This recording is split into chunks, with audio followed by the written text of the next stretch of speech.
Hi guys, welcome to Digital TechJoint. In this tutorial, we are going to learn on how to connect MySQL database on AWS instance using ASP.NET. We will be using .NET Framework 7.0 and we'll be creating a CRUD application that will enable us to create, read, update and delete records. So what is the takeaway from this tutorial? So the takeaway is that we are going to create a MySQL instance using the Amazon RDS service, okay, on AWS, and then we are going to create using a client MySQL database as well as the required tables, and then finally use ASP.NET MVC application to create a CRUD application that is visible right now in front of you. So this is a beautiful CRUD application that will connect to your MySQL database on AWS, where it will give you option to add, update, delete records. So as the first step, we will visit Amazon AWS, use the Amazon RDS service and create an instance of MySQL. So let's get started. So guys, I have opened AWS Amazon portal and I'm going to go to my account, AWS Management Console. I've already logged in and I've saved my user details and password, so it is not prompting me to log in. So once I land up to the dashboard, I can select RDS or search RDS. So RDS is a database service, relationship database service of AWS, where we'll need to create database instance. So if you click on the dashboard, it will land you to the dashboard.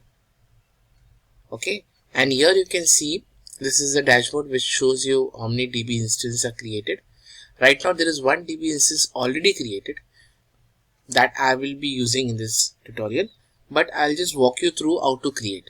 So on the dashboard you can see create button, so you click on create database. Now it has giving you two options, create standard and easy create. So when you click on standard create, you need to select the database that you want.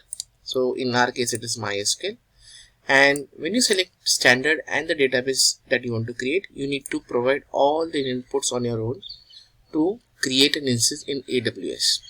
I'll quickly go through it and show you what are the options. So once you select standard MySQL database, and then you need to select the version, engine version, in this case it is MySQL 8.0.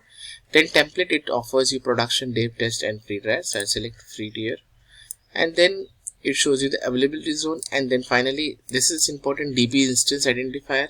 So if you want to change the instance name, so you can do that, DB MySQL instance. So this is a DB instance and this is a username, master username, that is by default it is admin. You can change it and then you can provide your own custom password. Then after that it asks you to select the instance, that is processor. Like for in this demo I have selected T2 micro or T3 micro. Then you have the storage. Here it is by default 200 GB. We don't require for the demo, so we should change it to 20. You also don't require auto scaling since we are learning, so we don't need an auto scaling. And then it asks you whether you want to connect via EC2 instance or you want to connect directly. So in my case I am not selecting this option. Then we have an option of selecting the default. By default it is selecting the default virtual private cloud, but you can create your own one also. Then it asks whether you want to have this database publicly accessible. Yes, I want to publicly accessible. It should be accessible because I'm creating an ASP.NET application which is on my local PC, and for the demo I'll be connecting to AWS and cloud, so definitely I need a public access.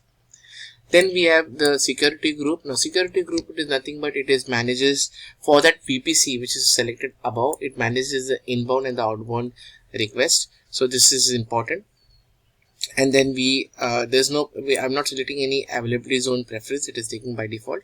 Note that I'm creating this instance on RDS instance on Mumbai region. I've selected already that. And then we have database authentication, IAM authentication. So I'm selecting database authentication, and this is the estimated monthly cost. So if you're using a free tier account, then there will be no cost incurred in your account. So in my channel there is a lot of playlist videos that I've created already which talks about AWS cloud computing. So I want that you go ahead and watch those videos. There is a playlist which has AWS Simple Storage Service about, and then it has Amazon Cloud Computing course, and it also has how to you set up a free tier account of in AWS. So I recommend that you watch those videos. So basically this is how you create a database. Now when you select the easy create, what will happen is that you select the instance, in my case MySQL, and then you select free tier, and you mention your DB instance, username, password, and then remaining all options are taken by default by AWS, and you create a database. But when you select easy create or you select standard, you have option to go ahead and update those settings if you want. So we'll go back to our RDS dashboard and we'll go back to our DB instance. Here you can see I've already created a DB instance which is database-1, which is running in AP South 1A Mumbai, which is DBT3 micro, and its status is available. Now if you click inside the database one, here I have the settings, and if I want I can modify it, and you will see all those options are still available to me. So here instead of 200 GB I have selected 20 for the demo, and remaining everything is by default, and I have given a public access to it. So this is how my database instance is created on AWS platform. Now in the third step, we will be creating a database having tables for the instance created in AWS. Remember, this instance is MySQL. Okay, so let's go ahead and create a database. So guys, in order to create a database and table, there are various clients available to create a database and use the queries which we can create for you that will be required to create a table and modify the table or check how the data are getting inserted. So for MySQL, I'm using MySQL Workbench. I have already downloaded it, but I'm showing it over here for my subscribers and my users. So this is MySQL Workbench, which is a visual database design tool for MySQL. So I go ahead and I click on this. This is the URL. You download. I've downloaded for Windows. It is already available in my database, in my system. So I just open it. So this is MySQL Workbench. So this is how it opens the UI. This is the existing connection. So now in order to connect to our database, what I'm going to do is that I'll say connect to database, and this is the one which is already stored, and here you need to give the host name. So basically host name is nothing but you go back to your Amazon instance, select your DB instance 1, and this is your endpoint. So you copy this endpoint and come back to your Workbench and copy and paste over here. Then the port is 3306, which is over here. Then you need to provide your username and password. In my case it is admin, and the password is admin123$, and then that is how you click on OK, and once you click on OK, the database instance will be connected. So this is already created over here. So if you can see the endpoint, this is the endpoint which I just copied. This is the username, and I'm just entering the password, and this is the database that we have connected. So what we'll do is that I have already created a database called a CRMDB. So if you see, if you want, I can create one more database. So I'll create a query, and I'm going to write create database HRMS DB. Okay, and I'm going to click on this execute. So if you can see, the database create database one row effective. So database is created. Now I'm going to create the table. So we are going to create an employee table. Now this database is created under the instance of AWS that we created, that is this one, database 1. Okay, so I've created a new database for the demo. So I had already created a database called CRM, but I've created a new one called HRMSDB. Now we'll create the tables, and after that our database is ready, our tables are ready. Then we'll go to our ASP.NET MVC application, Visual Studio 2022, and connect to our database and create a CRUD application. So let's create a table. So The script for table is, let's say, create table employees. We have employee, we have ID, which is int, and auto increment, and which will be a primary key. And then we have first name, last name,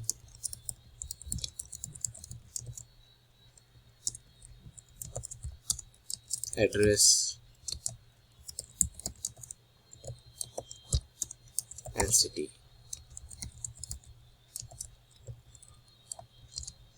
Okay, so these are the fields that I've created.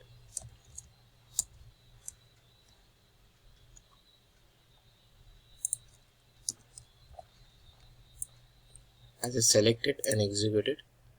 So there is an error. Okay, so once I create a database, I need to tell MySQL that I'm going to use this database. So you say use HRMS DB. This is important. I select this and I execute it. So you see it's successfully got executed. Now I'm going to create it.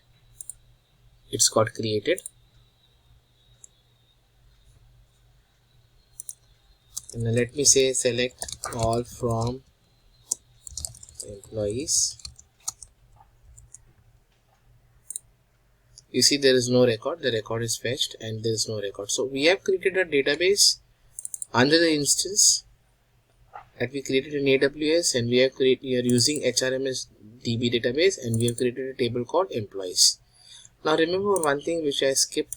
When you create an instance over here, so I was able to successfully connect my workbench to this instance because in my instance there is a security group that I'm just configuration. I'll just modify it. I want to show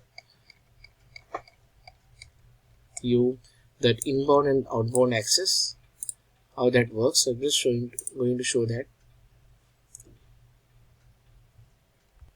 So when you click on database, the instance that we have created, there is something called connectivity and security, where there is a security group. So when I click on modify, and I just want to show you how is this setting done. I'll just show it to you. So this is a security group, and if you scroll down, so there is a default inbound rule which is there. I just click on that and we land up in this settings. So here you can see this is a security group that is attached to this instance. Now when I click on inbound rules, you can see there are two inbound rules. One is connecting to the security by default, and second one that I enabled it. So I'll just show you how that works. Edit inbound rules, and this I'm going to delete it. So by default we had the security group ID, and it was allowing all traffic from this security group, no other IP, so it was not getting connected. So I just wanted to make sure, so I just saved this and I'll go to my workbench again and I'll try to connect to this database. I'll just delete everything. In a sense, I'll just close everything. Okay. And if you click on database, connect database, this is the instance that now I'll click on OK. It will throw an error. So this is what the error is coming. It is not, it's not able to connect to a database because it is not allowing a inbound request. Now I close this, go back to my dashboard, go back to my instance. I just refresh it.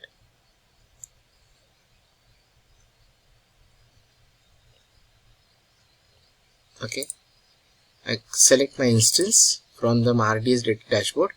In my connectivity and security, I scroll down. Here you can see there are two security group by default configured.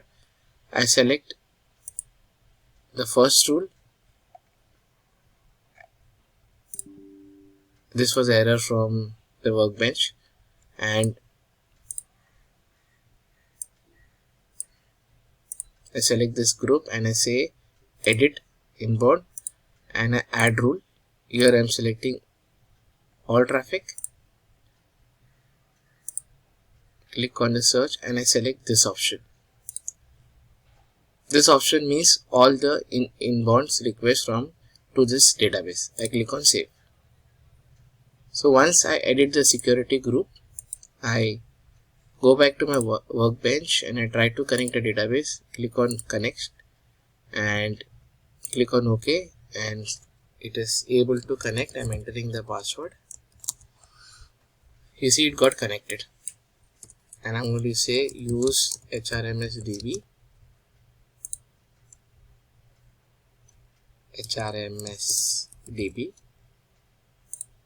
Yes, it got connected, and I'm going to say select all from employees. Yeah, so it got connected. This setting I wanted to show to everybody because incoming request, if I refresh it, you'll see one more entry over there.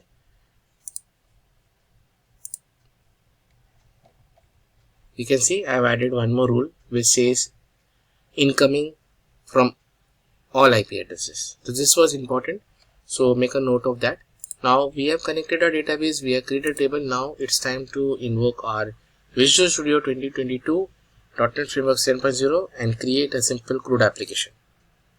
So guys, I've opened Visual Studio 2022 and I'm in the dashboard right now on a create template dashboard. So I click on create new project.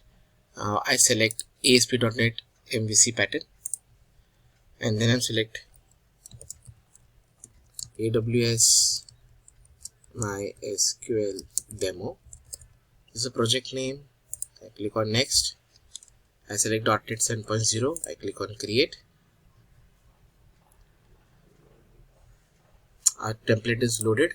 The first thing we are going to do is that add those packages which required. Click on manage NuGet packages, and here I'm going to select Entity Framework Core.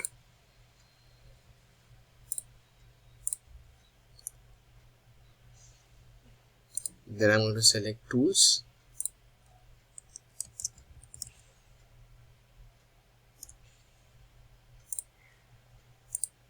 And then most important, I'm going to select MySQL connector because we are using MySQL. So this one, connector, this one, version 2.25, and there is one more package required that I'll install later while I proceed with the demo. So these are the packages that got installed successfully. These are 3 packages which we installed it.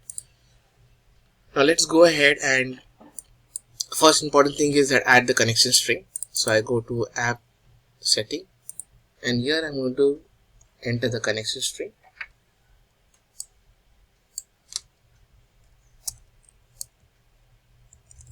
Connection string, I'm going to say default connection. This is the name of the connection, and this is server.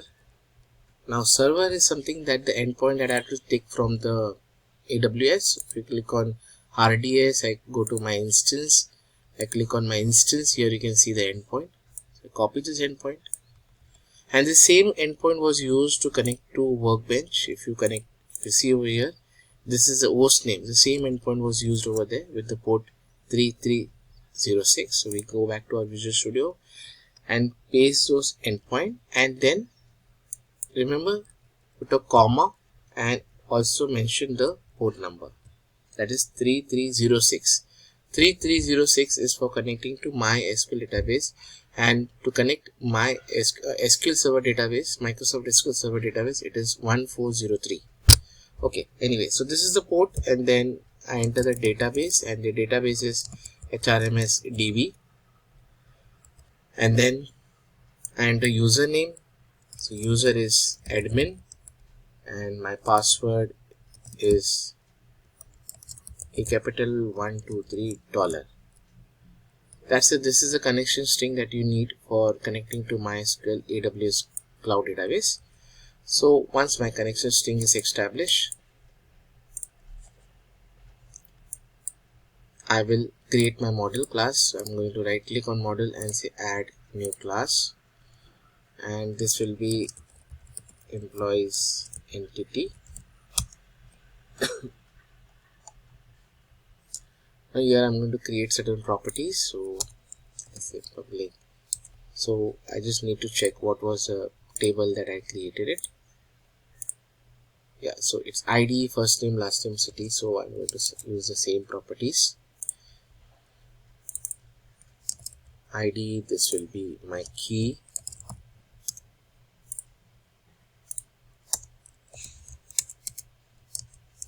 This will be string. This will be first name. Just going to copy this last name, address, and city. So this will be last name, address, and city. This will be my display. I'm just going to put a proper display. Display name, first name, and I'm going to use the same for last name. Okay, this is done. My model class is ready. Now I'm going to create an application DB class to connect to a database.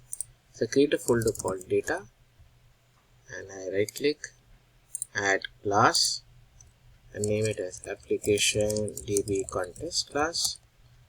And this will only implement DB contest, which is over here. The moment I select, it is added, and I'm going to use a constructor with options. This one.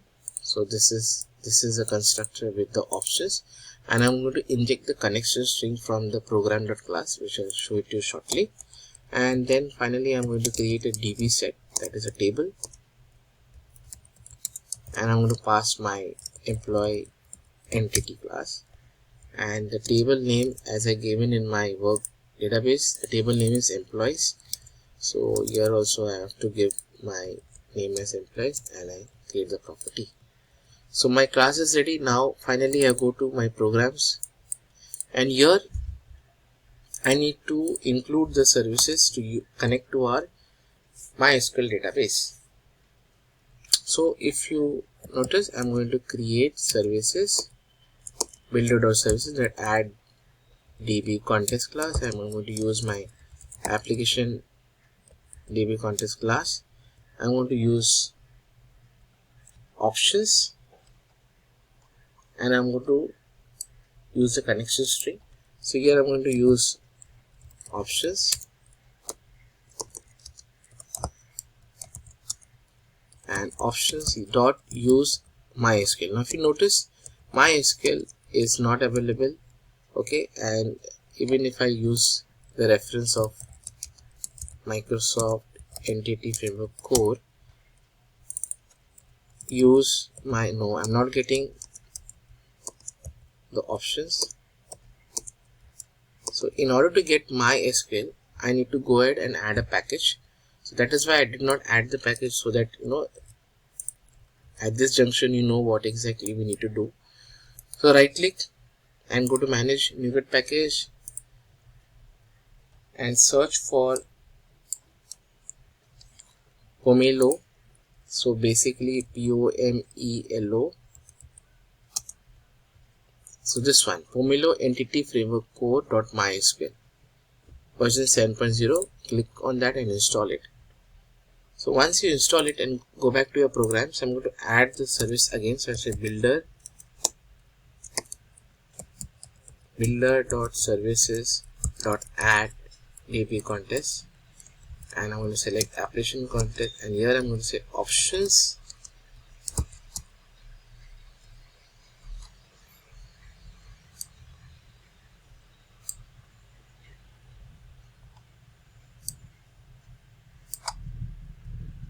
okay, so I'm going to say options and curly brackets and close just, and inside that I'm going to first fetch the connection string, where connection string, and this will be builder.configuration.getConnectionString, and this will be default connection, the name that I give to my connection string. So this will fetch the connection string, and here I'm going to say options use. Now you can see MySQL is available, and I'm going to pass the connection string and server version dot auto detect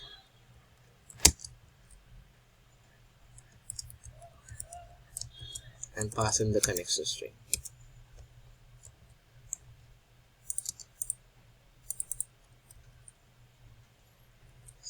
It's capital, this one. So this is the connection. This is how we need to add the services for MySQL connectivity. So we are injecting that in our application DB context class. So when the application runs, this dependency injection code will be fired and the connection string be established. So now our database connectivity connection string and our dependency injection in the program.file is ready. Now let's go ahead and code our CRUD application. So we will select our controller and we will use our default home controller, and we will use our default index key. So whatever it is there here, we'll just delete it and we'll add our code. So we go to our controller and we write our first, modify our index file, which will fetch the record and display it in our index file. Let's go ahead and first private read only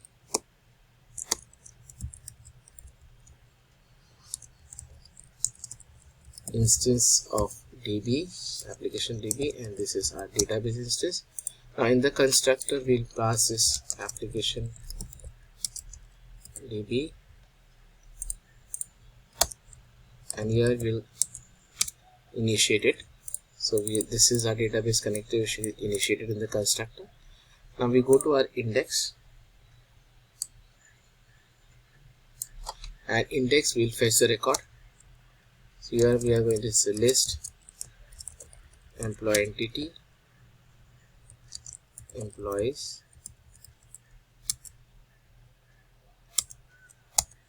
and this employees will be db underscore db dot employees table to list, and then finally we pass this to our view. So let's go ahead and add. The view is already there, so we are going to just add our HTML code over here, Razor code. First we are going to refer a model class over here, that is employee entity. M will be small model and it will be I enumerable, and we are going to pass employee entity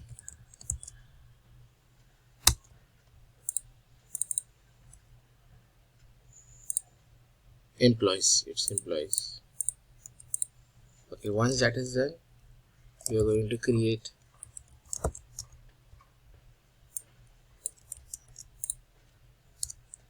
write some code to display the record.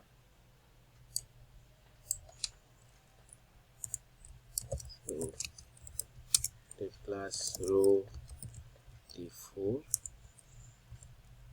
So I'm writing some bootstrap code to display a proper layout.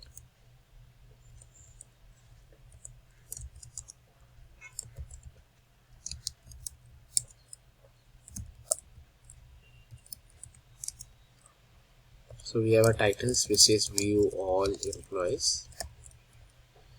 Now after the title we have one more div which will have option to provide a button which will enable you to create new employees. So we'll place that over here, and this will be a reference. ASP.NET controller will be home controller, because we'll write all the code in the home controller, and action will be create. So this action is currently not created. We will create it later once we fetch the record, and this will be btn, and this will be btn class success, and this will be named add employee details. Okay, so let's run this and see how does this look. And we'll have a space, and here we are going to fetch the record, but we'll run the query. Now when you run the query, it should successfully connect to our database. So let me stop it over here. I want to put a breakpoint. So when you run the code, I'll click a breakpoint over here, and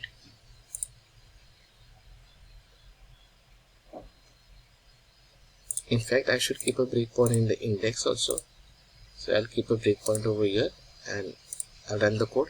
Now if you see the index code, it is first, and this one will actually create a database. It's already connected.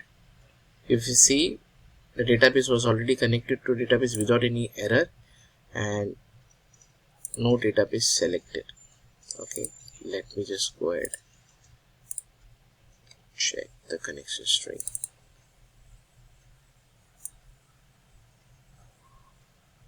Okay, so issue is that I forgot to, it's semicolon over there.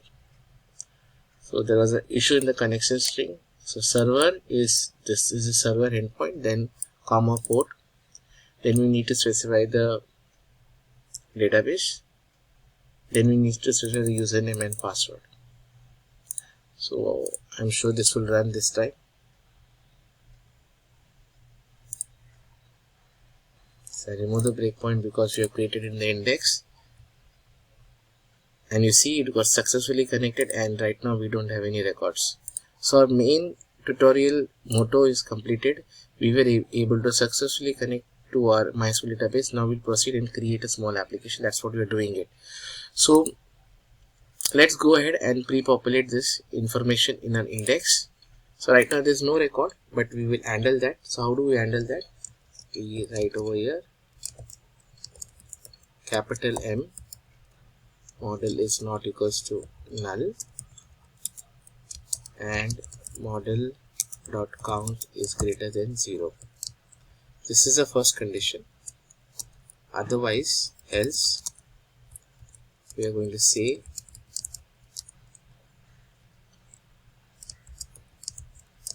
no records found.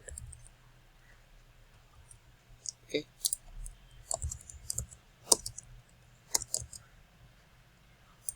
We'll add a bold tag as well.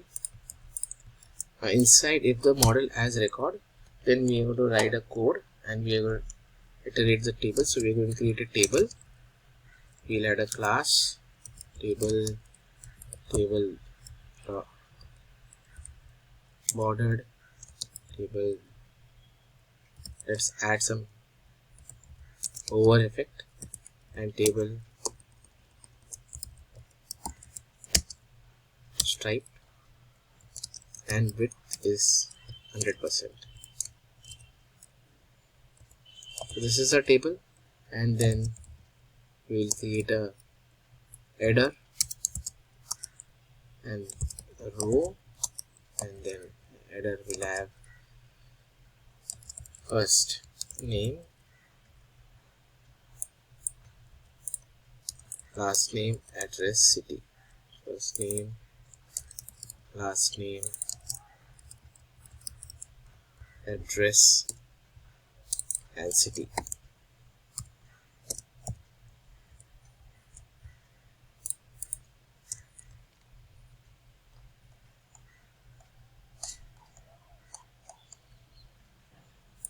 And in the body section, we are going to write a for loop for each where item in model, and we are going to write tr. This will be td, width will be 20%, and we are going to say item dot first name.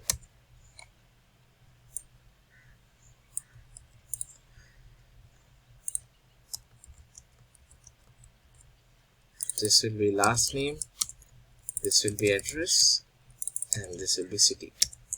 Now here we'll add one more header, and we won't specify in the header session. Here we are going to create two buttons, so that we enter, we'll have two buttons which will say edit and delete. So we don't have the code right now, but we'll do it with 30% because we have two buttons over there. Okay, and here we have the first button. We'll create a bootstrap, btn group button.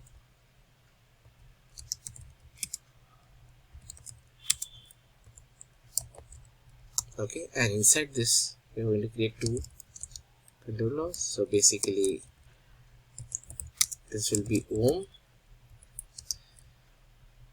and action will be edit, which is still not created. We'll create it, and here we need to pass ID. So in this case we are going to pass -id. This is employee ID, and here we are going to pass a value, that is item.id.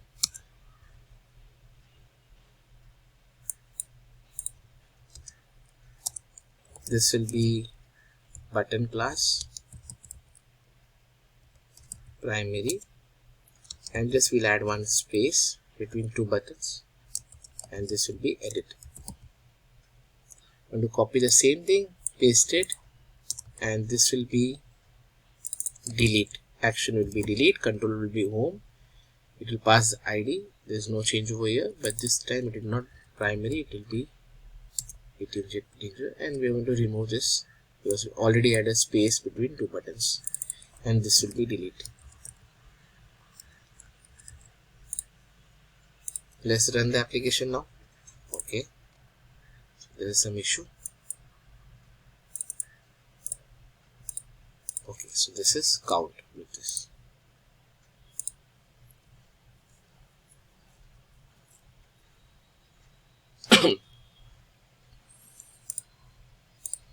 We remove the breakpoint from index, and we can see we all employee, and there is a button and there is no record.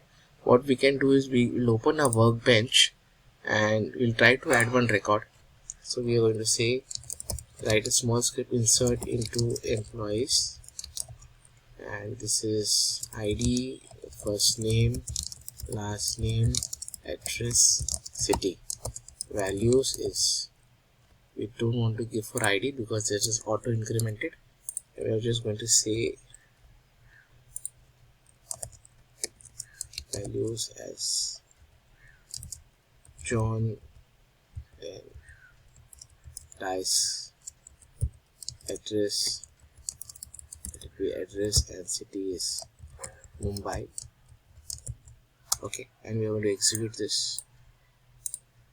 It got successfully executed. Now we'll come to our, and we'll try to refresh, and you can see we were successfully able to fetch the record from our MySQL database, for which the instance is hosted in AWS.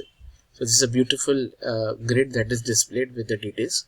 The button is displayed over. We'll push this button to the right hand side. So for that we select our index.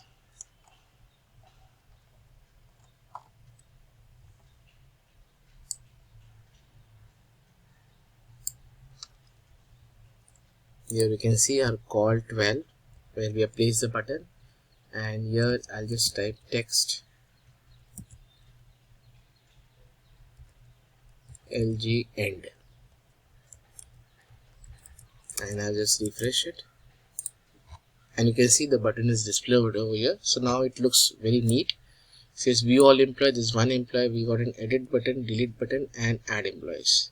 So our first task is over. Now we'll add code for add employee details, which is we need to create action and then save those record, and we need to also create a form that will enable to enter these values. So let's do that. Okay, so we go back to our controller class, home controller,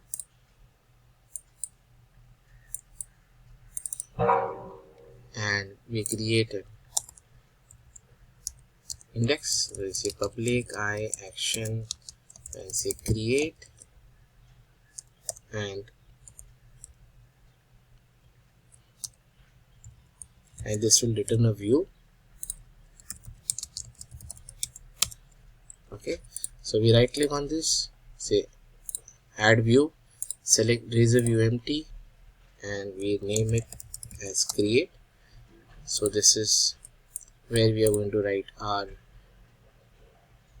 view inputs that is required for user to enter the value.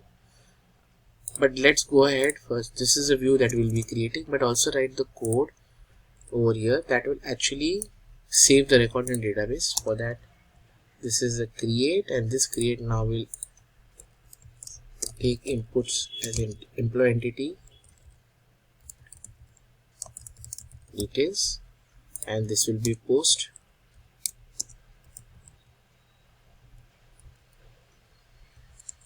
So we have the same name, but the parameters are different. This is when someone clicks on the button, this code will be called and the view will be displayed.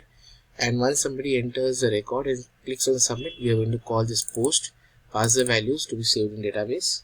So first thing, we'll check whether the model is valid. That means all the inputs are valid. So we are going to say if model state dot is valid. If it is valid, then we are going to go db dot employees dot add, and we are going to say employee details. And obviously we need to save it, save database, save to database. And after that I say return redirect to action, and this will be going back to our index. Okay, so this is a simple piece of code that I've written. So for creation of record, I've created both. Now let's go ahead, and I've already created a view which is empty, and let's write the code over here. So we are going to refer the model, that is employee entity. Then we are going to create form method post, and this is that create ASP action is create, which is created, and then we are going to add some bootstrap code.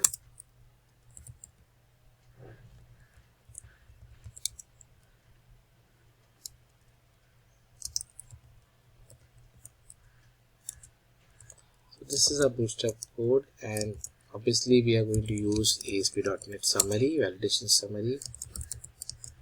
Okay, and this will be,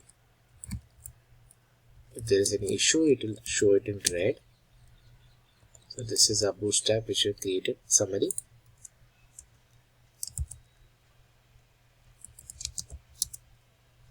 Form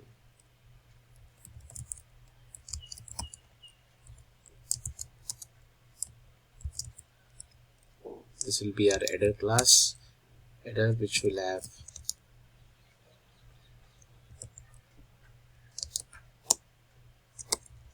text flag, and we say add employee details. So this is a section, header section. Now create a space, and here we are going to create input forms that will be required. So let's go ahead and say div class row, and div class column 4, and this will be our label class asp.for. This will be first name. Okay, and then we have an input controller. So say input asp for first name, class is form control, and then we have the validation span ASP validation for first name, and this will be class text danger. We'll copy the same code, this one, with a BR tag below, again BR tag below for address, and BR tag for city. So we're going to change this. We are going to say last name. Yeah, so I've gone ahead and changed it. So I changed last name, address, and then city. So after that we are going to create button. So let's add a button div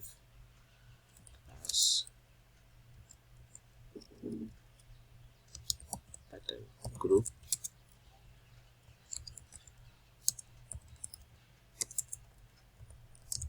and we will add two buttons. One is input type submit, and class will be button primary, value is save details. Okay, and then we have one action to index which says class button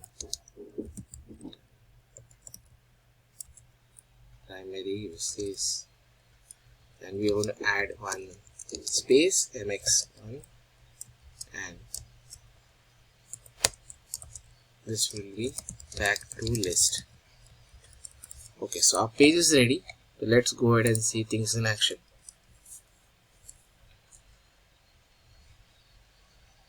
I'll go ahead and put a breakpoint as well. Go to home controller and I create a breakpoint when you save the record. So here our listing is displayed. I click on add. The moment I click on add, our view is displayed. Now try to save this record, it will definitely not save and throw an error. You can see because the validation is there. I'm going to add some record.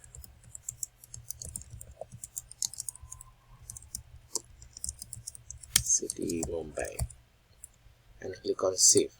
Here this got, and you can see all our information is passed from into our entity, and the model is valid. It clicks on save, and then it finally successfully saves, and here you can see even Alex is added in the record. So our add employee record is working.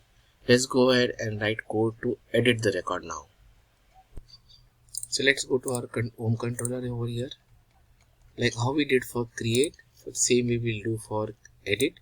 So once you do edit, so you need to first fetch and show the record. So let's add edit, and edit will pass your ID. Okay, and now here you need to first fetch the record. So I'm going to say add employee details and db.employees.find, and I'm going to pass ID. So I'm going to check whether this is null. If it is null, I'm going to say return not found.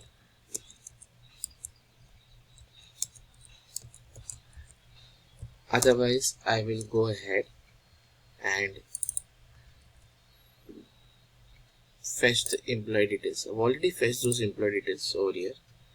But still, if you want, basically for safer side, we can actually, let me just do one thing. Let me pass view and employee. Since we are already finding this record, let me put a breakpoint. Okay, so this is edit, and before we proceed, this is a code for displaying the view. So we need to create the view. So right click on edit, add view, select empty and say edit. Now here we need to add the view. So edit is similar to create. So what I'm going to do is just copy the entire create, come over here and paste it. So this is edit. Everything will be same, but we need to ensure that we pass the ID. So we are going to use an hidden flag. So that is required. The moment you click on the edit button, we need to pass the ID. So we are going to do that. We are going to say input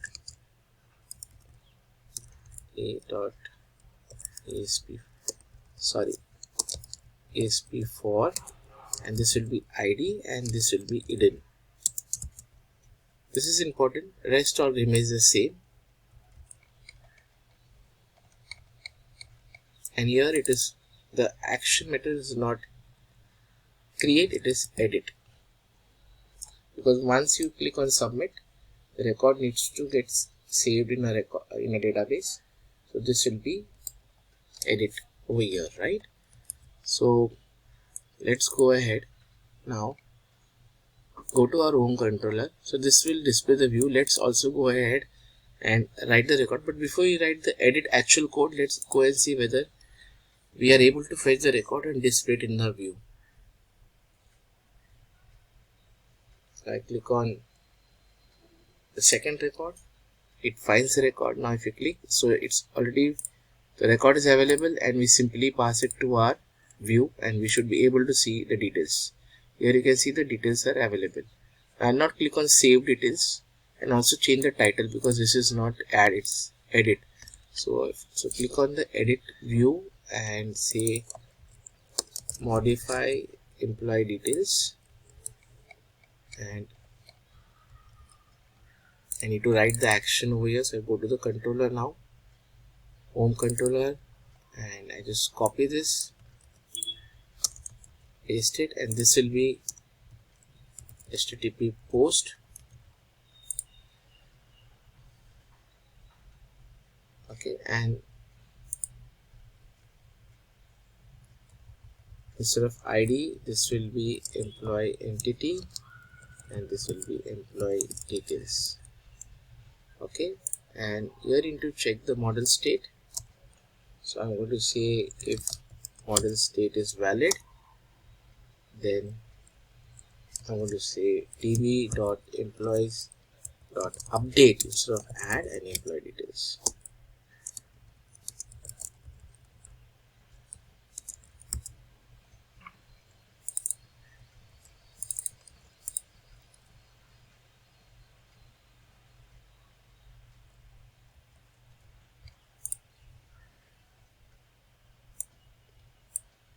Okay, so here it is passing in, and then I'm finally going to save it, save changes, and then redirect to our index page.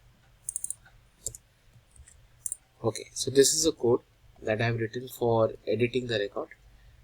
Let's go ahead and try to update some record.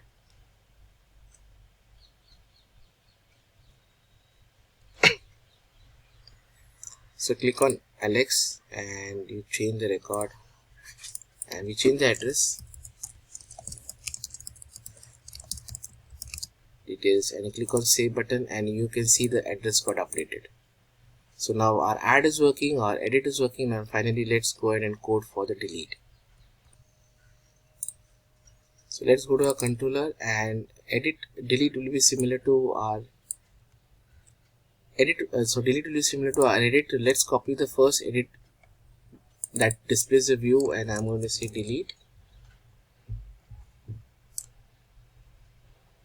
Okay, and this will be delete, and this will pass ID, and here I'm going to find the record first, and if there's no record I say not found, otherwise I'm going to return the view, and I just right click and say add view, select Razor view, and I say delete.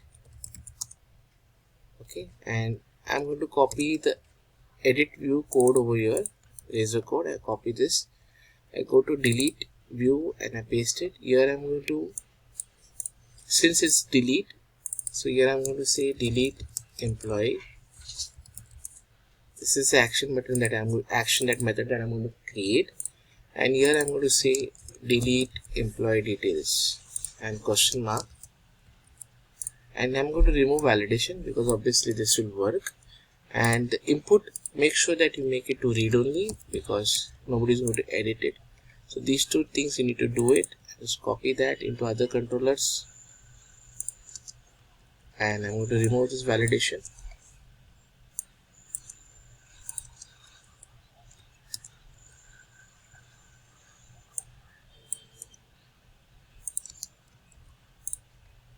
Fine, and here we have submit value, save details.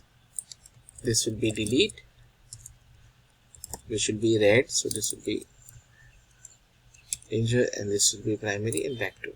So this is a view which we created. Let's go ahead, copy this delete employee, go to our home controller and also write the code too. So I'm copying this HTTP post delete method here, and this will be delete employee.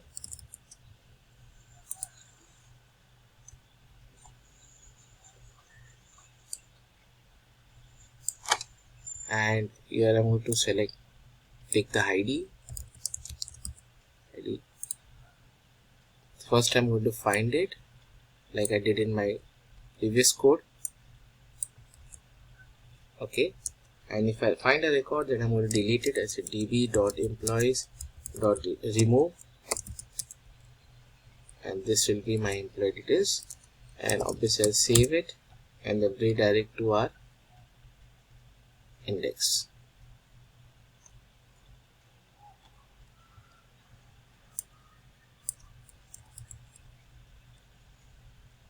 Redirect to action, and this will be index. So this is a delete code. Let's go and run this.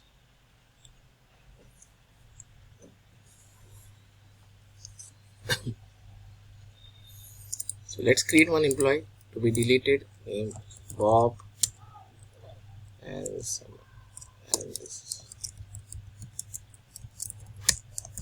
delete. So I save this record, it's got deleted. I'm going to delete the last record. I click on delete button.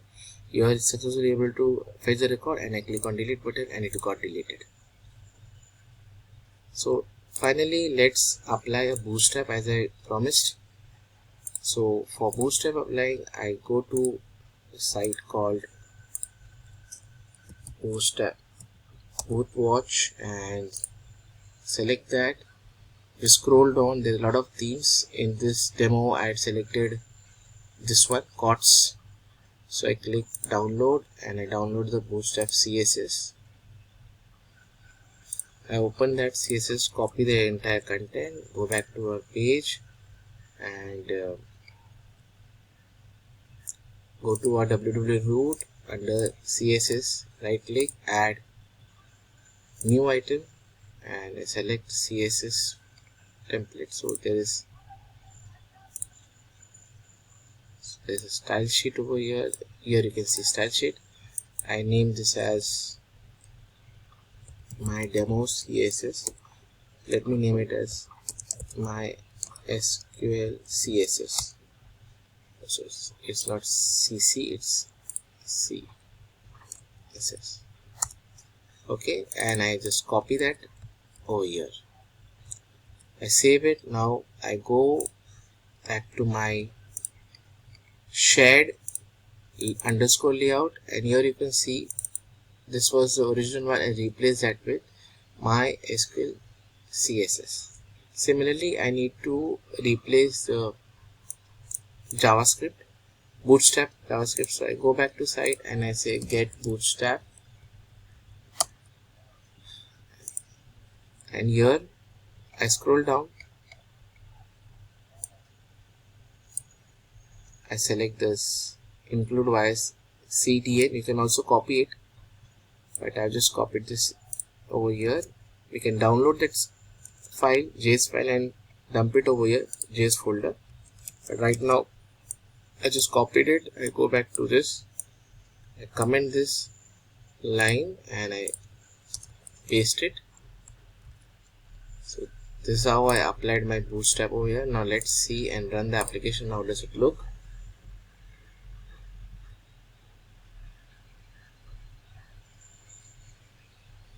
Fantastic. You can see the CSS is applied and we can see it's looking so good. So this is also when you click on add, so this is a form that is displayed. So this is a footer which is coming in between. So what we can do is remove this as of now, go to the layout and just come in this footer section and click on save and run the application.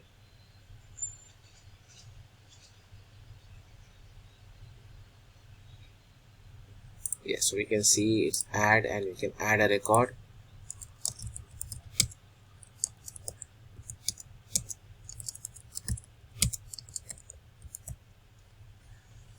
The record is added over here, and then we can edit the record, go back to the list, or you can delete the record, something that we can do all those things. So when you click edit or when you click on delete, you can see the CSS is coming white. You can definitely go ahead and change the CSS as well, or you can opt for some other CSS, whatever CSS you like the most. So guys, with this we end the session. Exactly, it took 1 hour, And in this 1 hour we were able to show you the complete structure, how to create a instance, MySQL instance in AWS cloud platform.